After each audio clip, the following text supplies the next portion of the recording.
আদা লবঙ্গ ব্যাগ লেখিয়ে লাইছে বস্তার কথা লেখে না তোর আম্মা বুঝতে বস্তা কিনলে কই দিবি নি বাজার এখানে আনতে বস্তা গিয়ে লাগবো না চিংড়ি মাছ তো লেখে না চিংড়ি মাছ হইলে আমার পছন্দের এগুলো আনতে হইব আসসালামু আলাইকুম মামা আসসালামু আলাইকুম।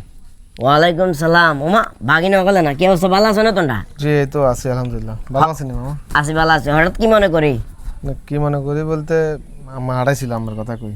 আর আম্মা হারাইছে আম্মা তোমার সাইবেল হারানো কিল্লা হারাইছে এটা তোমায় বহুত ভালো করে জানি জাগা কুদ্দুরা আইব এই জায়গাটার লাই বলি আমার বইনে হারান না নিজে হাঁড়ি চলি আইতো আল্লাহ অসুস্থ করিয়ে লাইছে কাঁতরার এরপরও খালি বাগিনার ঘরে হাড়ায় কাউন্টার দের আয় বুঝি না এখন আমি জ্ঞানো আনি বইও বইবার রায় জায়গা বাইল করে দিয়ে দিমু না মামা আমার ধারণা ভুল, আম্মা হসপিটালে ভর্তি। আরে বাবুর আম্মা হসপিটালে ভর্তি মানে কি আর টেয়া লাগবো টেয়া লাগলে কি করতে হবো জায়গা বেচতে হবো ঘুরে গাড়ে তো কথা কেন আর জ্ঞান দিও না এখন আয় বুঝি না মামা আম্মারে কোনো সময় কয় না যে তোর মামার কাছে যা, তোর মামার কাছে যাই আর হকটা বুঝিল ইচ্ছা করতে আম্মা কোনো সময় কোনো।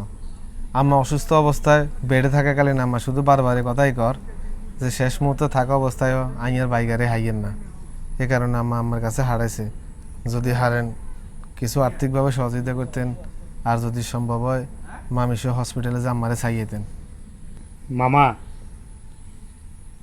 আমার মৃত্যুসজ্জা অবস্থা আছে কিন্তু আমার কোনোদিন কয় না যে তোর মামার কাছে যা, তোর মামারে ফেসাদ দি কয় যে আয় সম্পত্তি যেখানে হামু এখন বাগ করে দিই বললাই কোনোদিন কয় না।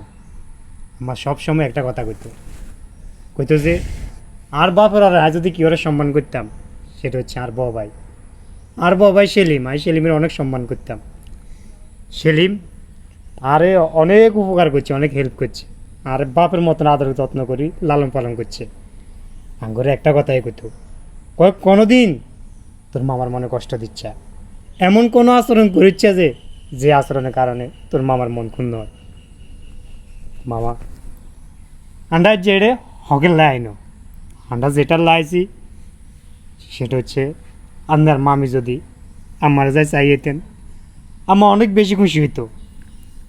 টেয়া হইসে দিলে দিবেন না দিলে নাই ওটা নিয়ে সমস্যা নাই। আর আমার 6 থেকে 7টা মাস অসুস্থ গুরুতর অসুস্থ আমরা কি ওষুধ খরচ চালাইয়েন না, আমরা কি হসপিটালের বিল দিয়েন না, কোনোদিন কি আপনাদের কইছি আমার সম্পত্তি ভাগ করে দিয়েলাম আমার মৃত্যুসজ্জা অবস্থা আছে আমার চিকিৎসা করা আমার টেয়া লাগবো কোনোদিন কইছি?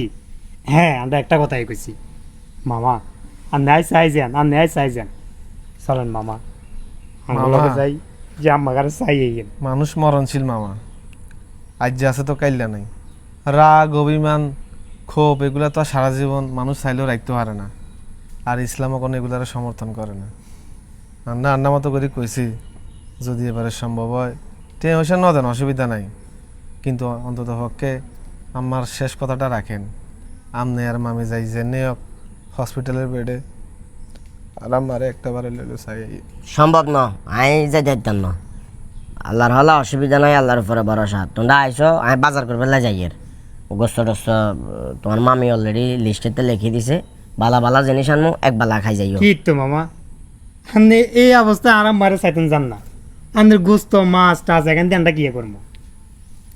ঠিক আছে মামা আপনি আপনার মতন করে থাকেন, ভাই বোনের সম্পর্ক চিহ্ন করে ইলেছেন না, আপনি আপনার মতন করে ভালো থাকেন, আল্লাহ আমাদের আরো ভালো রাখুন।